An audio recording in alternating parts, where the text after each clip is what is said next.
What's good, YouTube? It's about to and build about one another. Banger today we're reacting to Druski never thought Jake Paul would go this far. Now, we already seen Druski do the skit on Erica Kirk, and I'm guessing Jake Paul has something to say. I don't know what happened, what went on. I don't really know, but you feel me? Let's get straight into the video. Let's do it. If Druski can do Whiteface, then why can't I do Blackface? If he can paint himself white as a joke, then why can't that off rip? Please, let's get this out. Let's get this out the air, bro. What history book have we ever read anything about Whiteface? When has this thing ever been a thing? You feel me? The only reason people are retaliating against it is because, right, it was done on black people. So now you see it the same way. So now you're trying to see it the same way black people see it, even though it has never been done historically to your people. Never. And last time I checked, the only people that, like, the people that has been making fun of every other race, you could look at all the posters and shit back in the probably even 18, I don't even know, but 19 something. You can see old pictures, even Asians, where they're making fun of Asians and all types of people. Like, bro, like what slur does like come on, bro. Like, there's slurs for every other race for real. And the slur for white people, I don't even think they really have a slur, bro. I'm keeping it a buck, not really. and I paint myself black as a joke? By May 1981, Larry Holmes was 37-0 with 27 knockouts. He was the WBC heavyweight title holder, the Ring Magazine champion holder, and the lineal heavyweight champion of the world. In other words, he had the right to the heavyweight crown, and all. A claim that he had since 1980. But then there was another guy. His name was Jerry Cooney. He was up and coming. He was a power puncher. Boxing world. He was 24-0 out of New York, and he had beat some pretty good fighters at this time. He had destroyed Ron Lyle, then Jimmy Young. He had a challenge in front of him.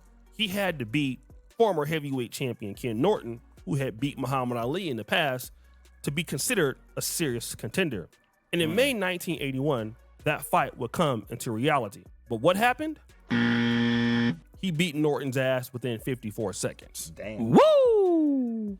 After this fight, there was this whole idea of Jerry Cooney being the great white hope. And this is important for this video because there hadn't been a heavyweight champion since 1959 when Ingemar Johansson out of Sweden knocked out Floyd Patterson. So the world wanted to see this fight happen. And indeed, it happened in 1982. And indeed, that fight would happen on Friday, June 11th, 1982 in Caesar's Palace in Las Vegas. But before these guys started... Nah, I ain't gonna lie, back then, bro, it's like I would somewhat feel what these folks feeling, like the black folks, you feel me? My folks, you know what I'm saying? My people's on my side, you know what I'm saying? But I would understand what they're feeling during this time, bro. This is a time of racial matters. So it would kind of be like, man, if you lose, bro, your people are already kind of getting spat on by everybody. You know what I'm saying? Your peoples is getting spat on by everybody. You're considered the low of the low in this society, definitely in the U.S. as a black person. You know what I'm saying? And to lose by somebody, right? That's already, I'm talking about they pretty much running the country type shit. It's like, bro, dang, how bad are we gonna keep losing? So this is why, like, I say in sports, this is why you have athletes that are black. It is mostly black people that's athletic when it comes to football, basketball, track. You feel me? They're the most athletic are blacks. It's like, you feel me? Niggas gotta succeed in some shit. You know what I'm saying? You're not about to beat us in this and that, and you're gonna run the country and do this and do that and put people down and all types of shit, and we're not gonna win in something. We're gonna win in something. To fight. Something interesting happened. Defying decades of boxing tradition, the champion was introduced before the challenger. The undefeated heavyweight champion of the world, Larry Holmes. This was the first time in the history of boxing that a heavyweight champion was introduced before the challenger was, which showed so much disrespect to Larry Holmes. Not only that, they both got the same amount of money for the fight, which also signaled racism to Holmes' camp. But we all know how the fight ended, right? Holmes knocked Cooney out in the 13th round. But you guys are asking, what in the hell does this have to do with Druski, right? He's right, you know. Like Larry Holmes in 1981, Druski is in his prime. He's the undisputed king of internet comedy.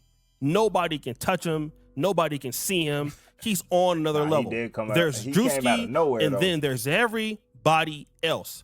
His skits are amazing. They're like sociological case studies that even sociologists themselves have not even thought about. Look at Druski's work with the NASCAR skit, or the Black Hebrew Israelites, or the mega church pastors. These are all brilliant. His comedy, while offensive, has a message to every. He do be tackling like real problems sometimes, little stereotypes, little shit like that. He be doing that. I'll give him that. Like shit for us to speak about, like think about really, and then actually laugh too, kind of. Like some people they can't take a joke, they're gonna take the shit it's serious or whatever. But yeah, who's watching, and that message is a hard truth. But his biggest skit today, in my honest opinion, was that about Erica Kirk. Nah, something's wrong with this one. Druski's skit really pissed off the right. Its traction on Instagram right now is at 94.6 million views. Damn! But this isn't the first time that Druski's skit pissed off somebody. Druski did Whiteface. It's funny, but it seems like people are saying if a white person did blackface, that it wouldn't be okay. Only one way to test it out. You see, this is Druski's NASCAR skit. And of course, he put on Whiteface. Look who is here being critical about it. That's Logan Paul. Of course. You see, he's saying, yeah, this skit is funny, but would people be upset if it was blackface? Just stick with me. See, that is Logan Paul, famous YouTuber, who is the brother of, you guessed it, Jake Paul. Jake Paul knows how to get to the bag. He would do anything. YouTube, he'll box. I mean, he knows how to do a whole bunch of stuff. And he seems like he's super rich. He has no real interest in being pissed off about what Druski is doing. But there's a problem. Druski is just too big and too popular as a comedian and being black for anybody to say something about it. But there is somebody who wants to be that great white hope for Druski. I want to ask you something because I've been, over the last couple of days,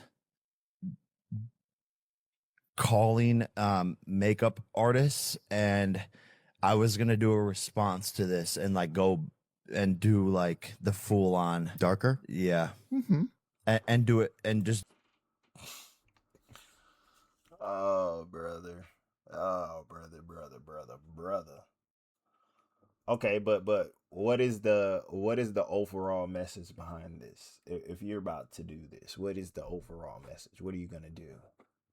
What are you gonna go around trying to make jokes on black people and be like, oh yeah, monkeys and da da da da, the typical same shit that is always said. Nobody gives a fuck about these shits. Is not gonna do anything. We already it's starting to get like constant. It's the constant jokes. We already hear it a lot. What else are you really gonna joke about? What are you gonna make fun of? Because last time I checked, Druski's making fun of a politician. Has nothing to do with whether or not she's white. Has nothing to do with, oh yeah, like her character, really nothing. Just, I mean, kind of her character in a way, but in a weird way, how she acted towards, her speeches and shit whenever she's speaking and all this other shit. Just imitating that. But what are you really gonna imitate? Let's see how this skit goes when it happens. Do it back, because why not? Yeah. Like, are we on the same playing field? Like, I think if there's a way to do it, Oh, singing in well, even this sentence. But if there's a way to do it, I've been here many times. If there's a way to do it, I think there needs to be some black support for I think I seen this part in my previous video, but I didn't see this part on him saying something about doing a skit and calling a makeup artist. Or I must have been tripping. Because the person I reacted to about this video was a whole different person. So he probably cut it out a certain type of way to where I didn't hear this part. I don't know. See, Jake Paul wants to do what Jerry Cooney did many years ago, which is he wants to challenge Druski as the white guy to put black people in their place. Now, this has happened historically, especially in sports. There was Jack Johnson in 1908, who was the heavyweight title holder, and there was the former heavyweight champion, James Jeffries, a former undefeated champion who came out of retirement to fight Johnson, and it didn't work out well. He also got his ass whooped. Got him! But at least in the case of James Jeffries and Jerry Cooney, they were boxers, which is interesting because Jake Paul is that. I thought he was a boxer. That's right. Isn't Jake Paul a boxer? It's just like Druski's a comedian. And, you know, I really don't know exactly who you are. I don't know if you're the boxer. I don't know who you really are. But I don't know if you're a comedian or not, but I never heard of you, so I don't think you're a comedian. He don't have a specific title. This is interesting. Druski is so powerful and he's pissing people off that you have boxers who are now fighting people coming into internet comedy trying to make a skit because they have to be the great white hope. They feel because Druski is a comedian and he's doing Whiteface and he's making fun of Erica Kirk, that somehow, some way, that gives them the authority to come after Druski so that they can make a skit of their own making fun of black people. But see, there's a problem. In actuality, it's a lot smaller than it might seem. What I'm trying to say is that Whiteface and Blackface are not comparable because only one of them has a historical context. That's what I'm saying. It. That being Blackface. It was used as a tool to dehumanize people, as a means of upholding a racial hierarchy that keeps one group at the top and another way, way down at the bottom. Oh my gosh, I thought Buddy was about to really just spaz at the beginning, but he's dropping something.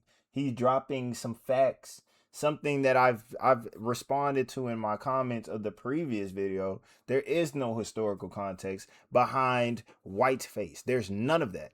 And then if it's meant to put black people under in a society that's already putting black people under, how would this even work? How is a black person doing this so-called whiteface putting white people under in a society where they're already considered to be at the top? How? Make it make sense, bro. It wasn't just for the sake of comedy. It was also used to reinforce the fact that a group of people were subhumans. They were inferior to us. They don't deserve equality, and that's why it's okay to mock their features and just mock them in general. Whiteface does not have any of that. So even though both of these two terms, right, whiteface and blackface, they exist in a literal sense, only one of them is actually real, and that would be blackface. God. You see, doing whiteface has never been made to dehumanize white people. But blackface has been made to dehumanize black people. And see, Jake Paul is saying that, oh, this is a time for equality now. I can go out and do blackface. Let me get my makeup artist to go out and show who I really am, because how I really feel. And we already know that because Jake Paul checks all the boxes. He's a MAGA supporter. Brother already had a problem with the NASCAR skit. So now here is Jake Paul's opportunity to come out and be the great white hope. He's gonna stand up for white people. And since the black person did it, it automatically gives me the opportunity to do it. But whiteface has never been historically discriminatory towards whites. It just hasn't. And the reason why the skit went so viral was not because of the black community. It was because of all people. The skit was on point. It matched up exactly to how she behaves.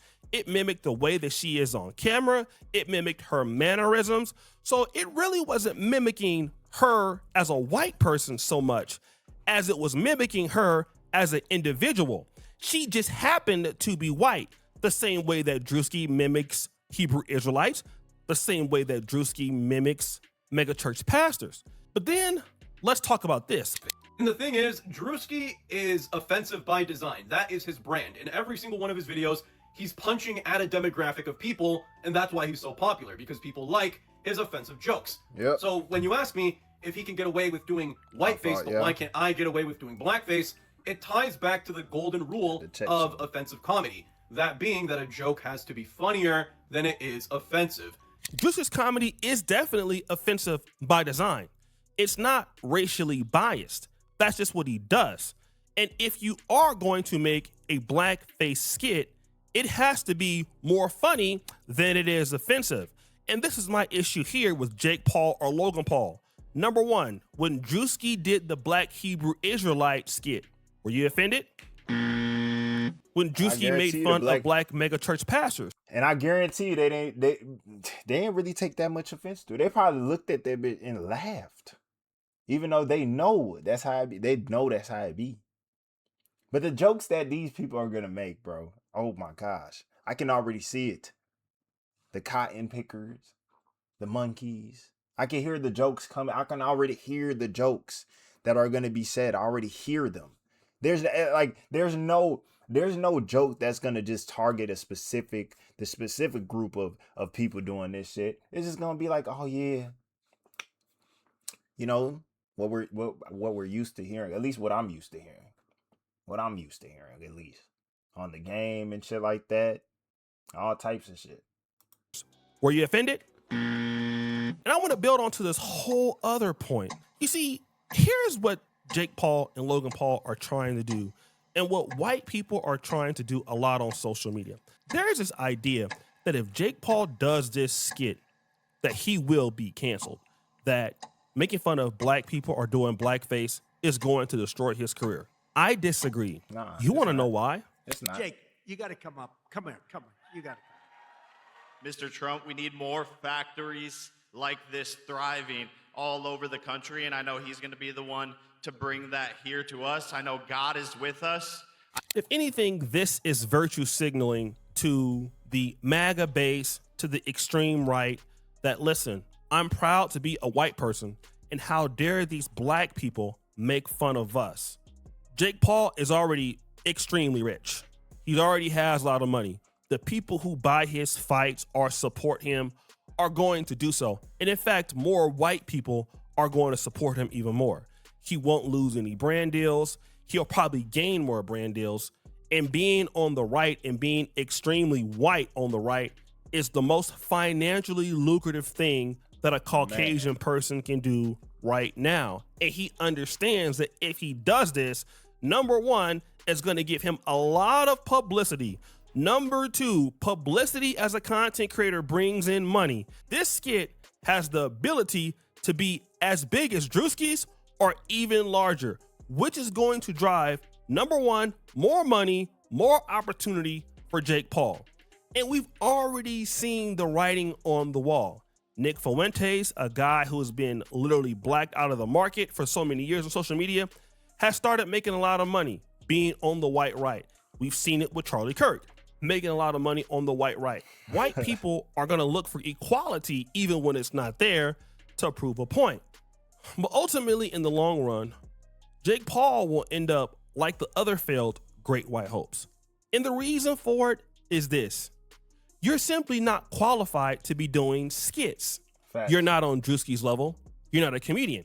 You're not known for doing this. If anything, the skit blows up in his face regardless of the attention.